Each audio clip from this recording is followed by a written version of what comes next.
ተመስገን ጥሩነህና እነቀንዳውጣ የሚያባብሉ ከሆነ እዛ አካባቢ ባለሀብቱ ነው የፋኖን እንቅስቃሴ እነ ካሳሁን ካርሎስ እነ በላይነህ ክንዴ እነ ማናት ያቺ ደግሞ ሴትዮዋ እነሱ የሚያባብሉ ከሆነ እነሱ ገንዘብ የሚያባብል ከሆነ የለም ምለ የጎጃምን ህዝብ የአማራ ህዝብ ሽጠዋል። ቤት አማራ ወሎ ላይ ሆኖ እንደነ መስፍን ያሉትን እኮ አብዱ ሁሴን ያናገራቸው ብለነዋል ደጋግመን።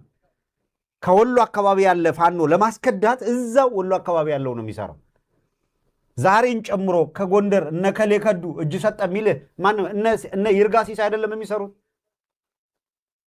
በተለየ ሁኔታ ተኩሮ ደቡብ ጎንደር ላይ የሚሰሩት እነ ይርጋ ሲሳይ ወጥረው አካባቢው ላይ በሚያቋቸው ሰዎች በሽማግሌ እያስደወሉ አይደለም። ስለዚህ ራስህን ከባዕዴን ነጥል፣ ከባዕዴን ወጥመድ ውጣ፣ ለአማራ እልውና ታገላለሁ የምትል እኔ ይሄንን ካላደረገ በቀር ውጥት ማለት የለም። ይፋ የሆነ ሰነድ ነው፣ በአደባባይ እያያችሁት ያለነው ወልቃይትና የራያ ጉዳይ የአማራ ህዝብ ዳግም በይፋ ነው ክደት የተፈጸመበት በአብይ አህመድ።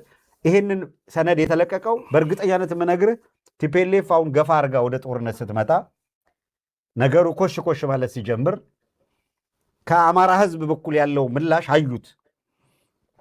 ወያኔ መጣች ምናምን ብለው ቀስቅሰው ሞቢላይዝ አርገን ህዝቡን ገፋ አርገን እናመጣዋለን ተብሎ ታስቦ ነበረ።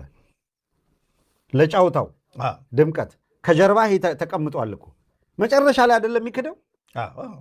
ስለዚህ ቀድሞ ድጋም ተመሳሳይ እንቅፋት ደግሞ እዛው ካነቀፈ ድንጋዩ አንተነህ ነው። ዳግመኛ አብይ አህመድ እንደዚህ እየተጫወተበት ከሄደ ድንጋይ ኮኛ በጣም የሚያሳዝንም ነው የሚሆነው እና ከዚህ በጣም ራስን መቆጠብ መማረም ያስፈልጋል ብዬ ነው የማስበው። ሰነዱን በተመለከተ ይሄ ነው። ተከዜ በአጠገብ ድፍት ያለችውን ድሮን በተመለከተ ደግሞ እከሌ መታት እከሌ ጣላት አሟት ነው ምናምን ነው እሱ አይመለከተን። ቼክ አድርጓት ታማት ሆነ ተመታ ከሆነ ምናምን ምርመራ ይደረግላት የተሰበረችበት ቦታ ተፈልጉ። ምናልባት ያው የህመማን ምክንያቱም ዳንኤል ክብረት ይወጣና ይጽፍ ይሆናል። ያው የሆነ ነገር ሲፈጠር አይደለ ዳንኤል ክብረት ወጥቶ የሚጽፈው ተስፋ የቆረጠባት አንድ ነገር ጽፎ አይቻለሁ። እንደውም የሱ ነው የሱ አይደለም ብዬ ተጠራጥሬ ነው እንጂ የማይቻታል የሱ ነው እንደ የሱ ገጽ ላይ ምን የሚል መሰለ ያለው የራሱ ቅጥረኞች እያራገቡለት ነው። ምን ምትልናት አጭር ጽሑፍን ያዩት ምንድነው ሰይጣን ከገነት ያስወጣው ሰይጣን ወደ ገነት ይመልሰኛል ብሎ ተስፋ የሚያደርግ ቢኖር ጃዊሳ ብቻ ነው ብሎ ጽፏል። ከቤተ መንግስት ያስወጣህ ወያኔ ነው እያለ ነው። ማንን? ጃዊሳ አለ። ዛሚንስ በዳንኤል ክብረት ህሊና ከቤተ መንግስት ከወጣ ደርግ ነው የወጣው አይደለም። ወያኔ ሲመጣ ደርግ ነው። ወያኔ እኮ ጃንሆይን አልጣለችም አይደለም እንዴ? እንደው ቢፈረጅ በአማራነት እንኳን ጃንሆይን ወያኔ አልጣለችም። ወታደሩ ነው የጣለው፣ ደርግ ነው የንጉሱን ስርዓት። አማራ ሲከሰስ እንኳን በንጉሱ ስርዓት ነው የሚከሰሰው። አየ ዳንኤል ክብረት አማራን ፋኖ አማራ ነው ጃዊሳ እያለ ያለው ፋኖ ነው ይታወቃል። አማራን ከቤተ መንግስት ያስወጣው ትግሬ ነው የሚል ናሬቲቭ ነው እያስቀመጠ ያለው። አማራን ትግሬ ያስወጥቶታል፣ ትግሬው ይመልሰኛል ብሎ ያስባል፣ ወይም ወያኔ ያስወጥቶታል፣ ወያኔ መልሶ ያስገባኛል ብሎ ያስባል ይላል። ጭንቀታቸው በወያኔዎቹና በአማራ ተዋጊዎች መካከል አሊያንስ ከተፈጠረ ነገርየው አደጋ ይመጣል የሚለው ብቻ ነው የሚያርበተበታል። ይፈጠር አይፈጠር አይመለከተኝም። ግን እረፍት የነሳቸው እነ ዳንኤል ክብረት ይሄን ነው። ለማንኛውም ለጠቅላላ እውቀት ግን የደርግ ዘመነ መንግስት በተቃዋሚው በገዢው ከላይ እስከታች እንቁጠር ከተባለ ከዚህ በፊት ብለናል። አሁን ጊዜ ስለሌለ ወይ በትንታኔ ጊዜ እናነሳዋለን። ማን ነበረ የደርግ ስርዓት መሪዎቹ? እነማን ነበሩ? ከፕሬዝደንቱ ጀምሮ እነማን ነበሩ ወሳኞቹ? እዛ ውስጥ በቁጥር የምታገኘው 3-4 አማራ ይሄን ነው ወስኗል የምትለው የትኛው? በወታደሩ ነው? በሲቪሉ ነው? በምኑ ነው? የለም። ግን የደርግ ስርዓት አማራ እየተባለ ይኮነናል። አየህ ዳንኤል ክብረት የሚባል ቅጥረኛ እንደዛ ብሎ እያለ ነው ያለው ማለት ነው። እኔ ትንሽ ተጠራጠርኩት። አንደኛ አሁን ካለው ሁኔታ አኳያ ትንሽ ገሸሽ የተደረገ ይመስለኛል። አላቅም ያው መላላኩም በቤት ውስጥ ከጓዳ ሆነ ስራ ተብሎ ሊሆን ይችላል፣ ወደፊት ላይ መጣ ይችላል። ከዛ አንጻር ከዚህ በፊት በትግራይ ህዝብ ላይ ያወጀው ጄኖሳይድ አለ። ያንን ይደግማል ብዬ ስላላሰብኩ ነው። ያንን ይደግማል። ምክንያቱም ዳንኤል እዚያም በማህበራዊ ሚዲያ እንደሚንጫጫው ይሄ በገባውም ባልገባውም ከሚጮኸው አንዳንዴ ትንሽ ሻል የሚልበት አለ። ጠንቀቅ እያለ ነው የሚጓዘው። ያንዳንዱ እንትኖች አንድ ሰሞን ገና ስልጣኑን ለማጽናት ይጽፋቸው የነበራቸውን ነገሮች ይኸውና ከተወሰነ ጊዜ በኋላ ግን የሚጽፋቸውን ነገሮች ስታየው አንዳንዴ ቅኔ ነገር ለማድረግ ይፈልጋል። በፊት ግልጥልጥ አድርጎ እንደሚናገረው አይናገረውም ነበር። ለዚህ ነው የዳንኤል ክብረት ነው ወይ የሚለው ይመስለኝ። ዳንኤል ሽሜ ሉዝ ስላረገ ነው። ዳንኤል ከሚዲያው ላይ ትንሽ ራሱን ገሸሽ አድርጎ የምታየው ዳንኤል ሉዝ አደረገ። በፊት ዳንኤል ወጥቶ የሆነ ነገር ሲል ጫጫታ፣ መነጋገሪያ፣ መወያያ ነበረ። አሁን ዳንኤል ክብረት ተናገረ ብሎ ማንም ዞር ብሎ የሚያዩ የለም።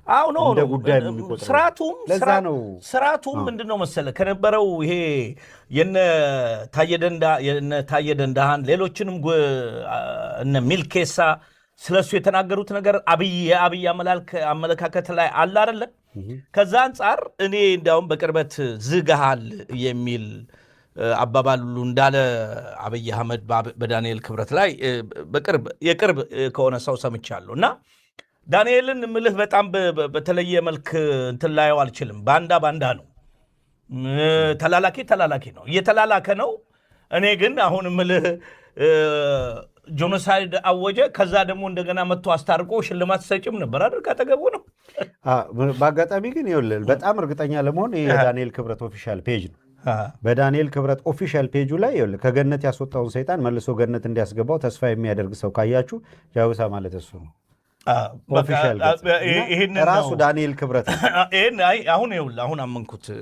ይህንን በትክክል እሱ እንደሆነ ራሱ ግን ያው የተጠራጠርኩት አንደኛ ፖስት ያደረገው ሰው ሌላ ሰው ስለነበረ እሱን ስላየውኝ ተጠራጥሬ ነው። በተረፈ እኔ ሀብትሽ አንድ ነገር አሁንም የሚያዳምጡን አድማጭ ተመልካቾች የምንናገረው ነገር በደንብ ስለሚገባቸው በማህበራዊ ሚዲያ አሁን በወልቃይት ጉዳይ የመጣው ነገር ክሊርሊ አብይ አህመድ ማን እንደሆነ በቃ አንተንም አይስሙ ማንንም አይስሙ። አብይ አህመድ ማን እንደሆነ ግልጽ ሆኗል። አሁን ዛሬ በእርግጠኝነት እኔ ምልህ አሉ አንዳንድ ጥቃቅን የአማራ ጉዳይ ያገባናል አማራ ነን የሚሉ ነገር ግን ድርጊታቸው የአማራ የማይመስል የሚጽፉት ጽሁፍ የሚያደርጉት ድርጊት ሁሉ በጣም በቃ እጅጅ ቢል በጣም የሚያስጠላ የእውነት ለአማራ ነው እነዚህ ሰዎች የሚታገሉት ወይንስ እዚህ ውጪ ሰፍረው ቁጭ ብለው እንግዲህ በማውራት ጥቃቅን ነገር በመጻፍ ትግል እየታገሉ የሚመስላቸው አሉ። አሁን ይህ አይደለም። በነገራችን ላይ ዛሬ አጀንዳቸው ይህ አይደለም የሚሆነው። ከሱ ይልቅ ቅድም ያልካት እነ ስማቸው መጥቀስ ስለማንፈልግ እነማን ፖስት እንዳረጉት እናውቀዋለን። እነሱ ያረጉትን ዘመነ ወልቃይትን ሸጠ በሚለው ዛሬ በጣም በማህበራዊ ሚዲያ መሰዳደቢያ ሊሆን ይችላል። ዋናውን ጉዳዩን ትቶት ማለት ነው። አሁን በጣም አስቸጋሪ እያየሁት ያለሁት ይሄ በአማራ ትግል ላይ እጅግ በጣም የአማራን ትግል እጅግ በጣም የፋኖን ትግል እየፈተነ ያለው እዚህ ውጭ የተቀመጠ ኃይል አለ። በጣም በቃ ትግሉን እኔ አሁን አንዳንዴ ከኤርትራ ጋር ከትግራይ ጋር ለምን ወግኖ ይዋጋል? እንዴት ከነሱ ጋር አብሮ ይሆናል ምናምን ይላል። አንድ ቃለ መግዛት 10 ብር ሰጥቶ ሲያለቃቅስ የሚውል ልክ ራሱ አስታጥቆ ራሱ አደራጅቶ በትጥቅም በሌሎችንም ጉዳዮች ያሟላ ይመስል ሲለፈልፍ ሲውል ታየዋል። ምን እንደሚሰራ ኢቭን ዛሬ 1 ሰዓት ላይ የጻፈውን ከ3 ሰዓት በኋላ ሌላ የሚጽፈው እሱ ከዚህ ጋር ይቃረናል። አንዱ ከአንዱ ጋር የማይገናኝ ሰውን በመሳደብ ሰውን በመጥለፍ ሰውን ስም በመስጠት እንዲሁ ሲባከት የሚውል አለ እና እኔ የእውነት ለመናገር የአማራ ትግልን መሬት ላይ ያሉት ኃይሎች በየትኛውም መንገድ ይሁን በየትኛውም መንገድ መሬት ላይ ያሉት ትግሉን እያካሄዱ ያሉ ሰዎች ጆሮአቸውን ድፍን አድርገው ስራቸው መስራት ነው ያለባቸው። እኔ አሁን ከዚህ ምክር ፈልጋለሁ። የማህበራዊ ሚዲያ ከተከታተልክ የራስ ሰው ምን እየጻፈ እንደሆነ አታቅም፣ ምን እየሰራ እንዳለ አታቅም። እና አሁን ይሄ እንግዲህ የወልቃይት ጉዳይ በጣም ትልቅና እንዳልከው ትላንትም ተትላንት ወዲያም በዕለታዊ ሲተነተን ነበር። አቅጣጫ ሁሉ ተሰጥቶ ነበር። አብይ አህመድ ምን ሰርቶ እንደመጣ እና አማራ የሚባለውን መቼም እንደማይተው እስካልጠፋ ድረስ መቼም እንደማይተው አብይ አህመድና ኦህዴድ ብልጽግና ይሄ ግልጽ ማሳያ ነው ለእኔ። ይህንን ማለት ነው የምፈልገው። በጣም ወሳኝ ነገር ነው። በዚሁ መንገድ ነው የህዝባችን ነገሮችን ማየትም መከታተልም ያለበት። አሁንም በቀልብ ማጣት እንደው የባጉል ልህኝነትና ምናምን በአማራነት የማትጠረጠሩ ለአማራ ህዝብ እንዲጎዳ የማትፈልጉ አካላት ግን የገባችሁበት እልህና ወይም ደግሞ ሎካል ይሄ አካባቢያዊነት ይዟችሁ በዛና በዚህ የምትጓተቱ ነገሩን ትንሽ ሰከን አድርጋችሁ ብታዩት። ከዛ ውጭ ግን ቢሰክንም ባይሰክንም በየፌስቡኩ በየምናምን ምናምኑ የሚጮኸው ፋይዳው እኮ በውጭ ያለው በተለይ ያለው ፋይዳ አቅሙን አስተባብሮ የህልውና ትግል እያደረገ ያለው የአማራ ህዝብ አሸናፊ እንዲሆን የሚችለውን አስተዋጽኦ እንዲያደርግ ነው። የሚችለውን አስተዋጽኦ የሚያደርግበትን መድረኮች በሙሉ ካበላሻቸው ችግር የለም። በየፌስቡኩ በየዋትሳፕ ግሩፑ ምናምን ተሰብስቦ እንደው ሌሊቱን 24 ሰዓት እንደው ፈጣሪን አስፈቅዶ ሰዓት ጨምሮ ራሱ ቢጮህ መሬት ላይ የሚለውጠው ነገር የለም አይደል? መሬት ላይ ያላችሁ አካላትና መራር እየሰጣችሁ ትግሉን እየመራችሁ ያላችሁ አካላት የሶሻል ሚዲያ አብዮት የምናምን ሙቀት ምናምን መለካት እሱ አይደለም። በቃ አሁን ማህበራዊ ሚዲያ ላይ ያለውን ሙቀት መለካት ትታችሁ በራሳችሁ መመዘኛ የትኛው ትክክለኛ አግባብነት አለው የሚለውን በመከተል በስክነት የአመራር ጥበብ ኖሮ ለምታደርጉት እርምጃ ለምታደርጉት ትብብር ማነው ጠላት የጠላት ለየታችሁን ምክንያታዊ በሆነ ትንታኔ እና መረጃ ላይ ተመስርታችሁ ቀዳሚ ጠላት ነው፣ ሁለተኛ ጠላት ነው፣ ሶስተኛ ጠላት ነው ብላችሁ የጠላት ለየታን አስቀምጣችሁ ፌስቡክ ላይ ከግል ስሜቱና ምናምን ተነስቶ የሚንቦጫረቀው የትኛው አማራዊውን አታውቀው ተመሳስሎ ገብቶ ስሙ አይታወቅም። እኔ አንድ ወቅት እንደሚያደርጉት እኮ ነው። ግማሹ ሚጥሚጣ ግማሹ ቢስማል የምናውቃቸው ሰዎች በደንብ እየሰማ ድምፃቸውን የምታውቃቸው ሰዎች ምናምን ከጎሬ ይልሃል። ምንም ከተደበክበት ጉሬ ወጣ። ይኸው በቪዲዮ በፎቶ በምንድን ነው ያለ ነው። አንድ ድብቅ አካውንት የሚባል ነገር የለኝም። ፊት ለፊት ነው መገናኘው። በሐሳቤ ጉዳይ ላይ የሚመጣ ፊት ለፊት ይምጣ። ፕሮፋይሉን ቀይሮ የሆነ ነገር ምናምን የሚለውን ፎርጌድ ኦህዴድ ይሁን ቲፒኤልኤፍ ይሁን ማን ይሁን ያሰማራው በምን ታውቃለህ? ስለዚህ በጠራኸው ቁጥር ሁላ ይመጣና ይሰባሰባል። ይሄን ያህል ሰው ገባልኝ፣ ይሄን ያህል ሰው ተሰበሰበ ትላለህ። ሲያዳምቅና የሆነ ነገር ሲዘራ ይውላል። ስለዚህ ከዛ የሚመጣውን ነገር ሰምቶ ብያኔ መስጠት ላይ ይሄ ትግሉን እየመራችሁ ያላችሁ አካላት ጀስት ፎርጌት ኢት። እሱን በሙሉ ትተውና ያ ማለት ሁሉን ነገር በራሳችሁ ወስኑ አይደለም፣ ግን በየቲክቶኩ በየምናምን እሱን እርሱት። ምንም የሚፈይደው ነገር የለም ከዚህ በኋላ ማለት ነው። ህዝባችሁን ማሳመን የምትችሉት በምትሰሩት ወሳኝና መሰረታዊ ስራና ለውጥ ነው። ጫጫታ የሚለካል በድርጅት ውስጥ ሆነው ጫጫታ ተሳዳቢ ምናምን የሚቀጥረው አለ። እነዛ አሁንም እየተመከሩ ያልተው አካላት አሉ። ድርጅቱ ማየት በደንብ መገምገም ያለበት ቢኖር የማህበራዊ ሚዲያን ጫጫታን እንደ ፖለቲካ መጠቀሚያ ልክ አብይ አህመድ ረሃብን እንደ ፖለቲካ አጀንዳ እንደሚጠቀመው ማህበራዊ ሚዲያ ላይ የሆነ አካል አደራጅቶ የማይፈልገውን እያስነወረ እየሰደበ እየዘመተ የሆነ ነገር ማድረግ የሚፈልጋል። የዛ መጫወቻ አትሁን።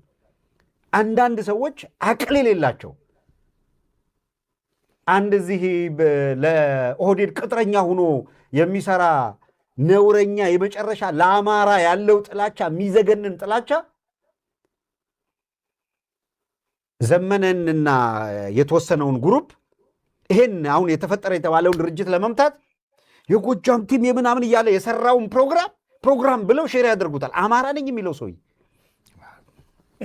ታይዋል። እንደው የፈለገ ጥላው የፈለገ ማለት አያዋጣም። ሂዶ የሚሄድበት ትግል ውጤት አያመጣም ብለህ እንኳን አስብ። አሁን እዚህ ዋሽንግተን ዲሲ ቁጭ ብሎ የኦህዴድ ቅጥረኛ የሆነው ሰውዬ እየተነተነ በሞኖፖሊ ጎጃም በሞኖፖሊ ምናምን ሲል እሱን ሰምተ ሼር እያደረግ እሱን ሰምተ ለሌላ ሰው እንዲሰማ እየላክ ሰው ነህ። እንደው እንደ ሰው ራሱ ትቆጠራለህ። አማራ ነህ ለማለት በእውነት በጣም የሚቸግር። የት ጋር ነው የቆመው? ጥላቻ የሚኑር የሆነ ነገር የሚኑር በልክ እኮ ሊኖረው ይገባል። የእውነት ልክ ሊኖረው ይገባል። ስህተት ሲኖር ስህተት ትነግራለህ። እንዴ ከገዛ ወንድምህ በላይ አትሊስት ወንድምህ ነው እኮ